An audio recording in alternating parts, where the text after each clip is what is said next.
Hello, my fellow ghouls and goblins. Today we will be going on a spine-chilling adventure in music production, one that haunts seasoned veterans and new producers alike. We are going to be talking about the 5 scariest tips in mixing and music production, and by the end of this video, you will know all the places to try and avoid during this season. We'll have gone over these awful ideas and know exactly the places that we should bury them. Tip 1. Fix it in the mix. Fix it in the mix. This is a narrative that gets brought up repeatedly because there are certain things you can do to mask mistakes, whether that be reverb or using things like RX to remove noises, static, pops, those types of things, but those are worst case scenarios. What we truly want to do during this time is make sure that during the tracking and recording process that we are getting everything properly done and dialed in. And that means everything from the source. To keep it simple, we want to make sure our guitars are tuned. We don't want to be using something like Melodyne to try and fix a tuning error while we're in the middle of tracking. It doesn't make any sense. Now, understandable if you've gotten stems and you need to repair something, but if you're the one doing the tracking and think, oh, I can get to that later, it's never a great idea. Same thing goes for vocal takes. When you have a bunch of comps and you still don't have one solid one that you can rely on, and you think, oh, I'll go back and I'll be able to tune it, or I'll use Melodyne and cut up a couple of pieces. A lot of times, 9 times out of 10, it's never going to sound as natural as if it was just sang properly. So the idea of fixing it in the mix is our number 1 awful tip that we should bury as soon as possible. And the reality of fixing it in the mix is like trying to reanimate a broken skeleton. You're only going to get a creepy, lopsided monster. Tip number 2, louder is better.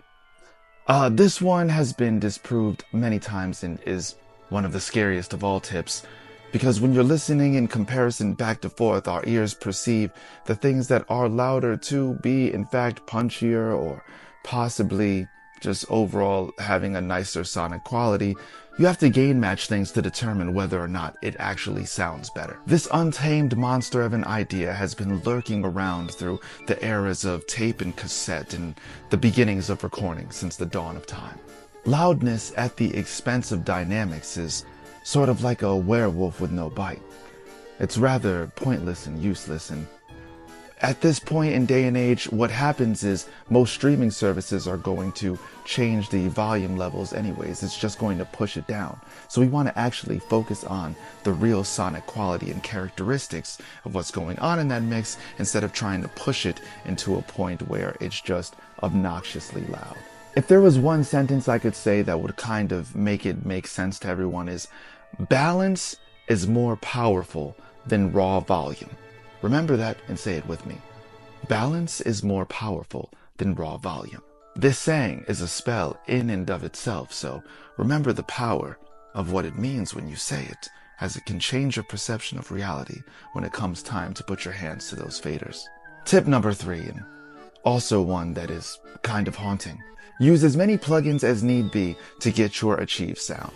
Now, there is a up and down of this mindset because you should use as many tools as are necessary, but one thing that people don't pay a ton of attention to when thinking this way is that most things can be solved with EQ and compression, and by throwing on plugin after plugin just because you've seen this person use it or that person use it, you're actually degrading the quality of the audio and just further processing it into something that is unrecognizable, and that can be very scary. One thing that I know about this, when you are dialing plugins in, or when you're just stacking a bunch on, you start to lose sight kind of what you were actually doing in the first place, what the original thing sounded like. And it becomes kind of this muddy mess of over-processing. And also, the more plugins you start stacking onto your session, you start to get into this place where you're having a CPU overload. And that sluggish nature that happens actually messes up the workflow that you have. I've been in this place many times where I'm dealing with the buffering and latency of what's going on, and it becomes so distracting that you kind of get lost in the middle of what's happening in the first place. So that is one thing to definitely pay attention to. A solve for this is using plugins that are multi-purpose, ones that can handle a large variety of tasks in one, so that you know that the developer has the same idea in mind for how the workflow of it goes. But you're also looking at one thing at a time and not bouncing back and forth and not trying to like change the gain input and output to feed into the following thing, because that's something that can throw you off too. Plugins that I would say do this very well: Howard Benson Vocals, which is one of our own, and we also just launched JST Repeater. This is a plugin that can do tons of different effects to your repeats or your echoes or whatever you want to say, your delays, and it gives a unique feeling to it. I used to have to use things like Easy Mix. I would use things like bit crushers afterwards and just put it only on the delay so I could get the desired effect, and then maybe like pitch shifters and stuff. And now I kind of just use this and it fixes all my problems really easily. So just keep that in mind. Less plugins, but more powerful plugins. Tip number 4, the preset mindset.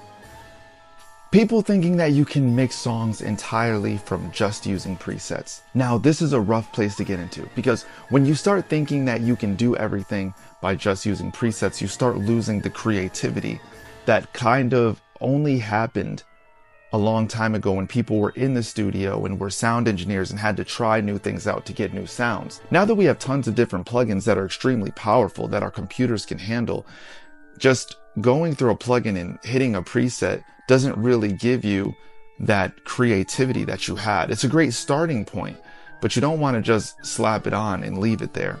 Experimentation is key, but I've heard so many times that you can just mix through songs by only using presets. Oh, whatever it sounds like on the default is all that matters.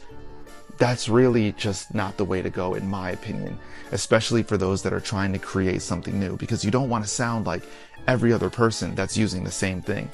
Now with the price of plugins, whether they're $50, $100, less, whatever the case is, anyone else can buy that same exact thing that you have, and they can pull up that same preset you have and have the same sound that you have.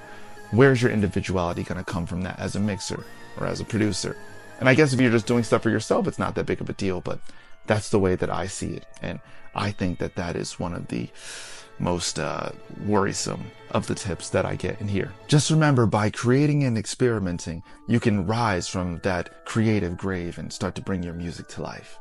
Finally, our last tip. You need expensive gear to sound good. Now, the question is, what is expensive to us these days?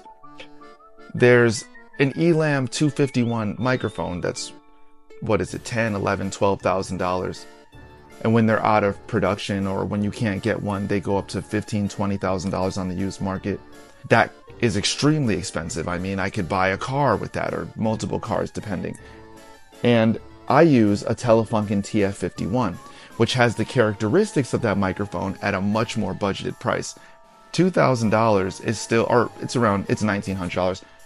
That's still very expensive for some people though, but in comparison to $12,000, it's not expensive.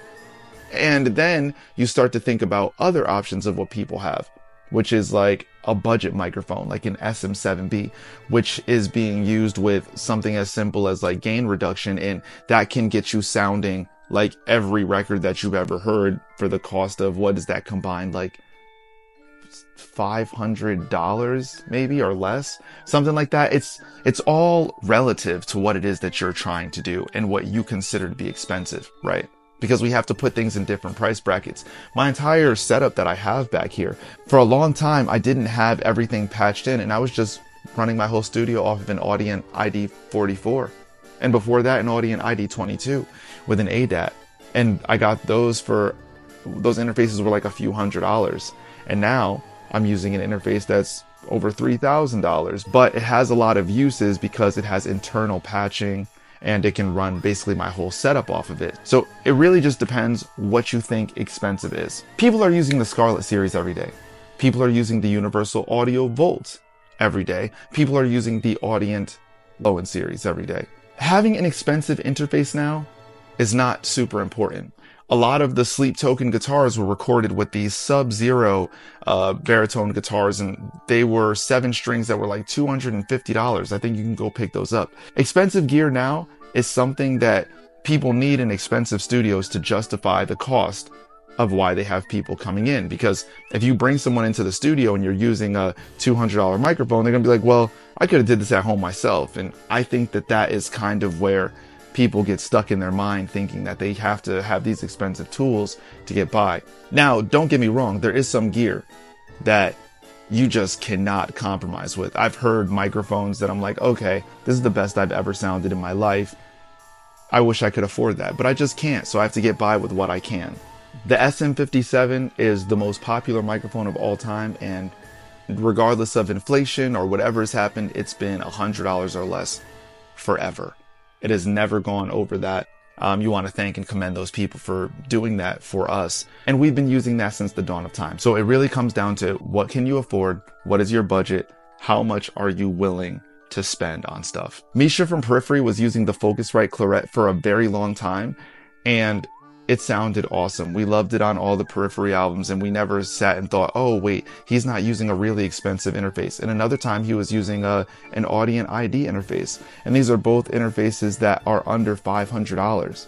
So we'll go over these 5 things one more time. Number 1, fix it in the mix. 2, using as many plugins as you want to. 3, louder is better. 4, mixing using only presets. 5, you need expensive gear to sound good. These are things I hear all the time, and I think they're really bad advice. I don't find them helpful. I think it actually holds people back more than it does good.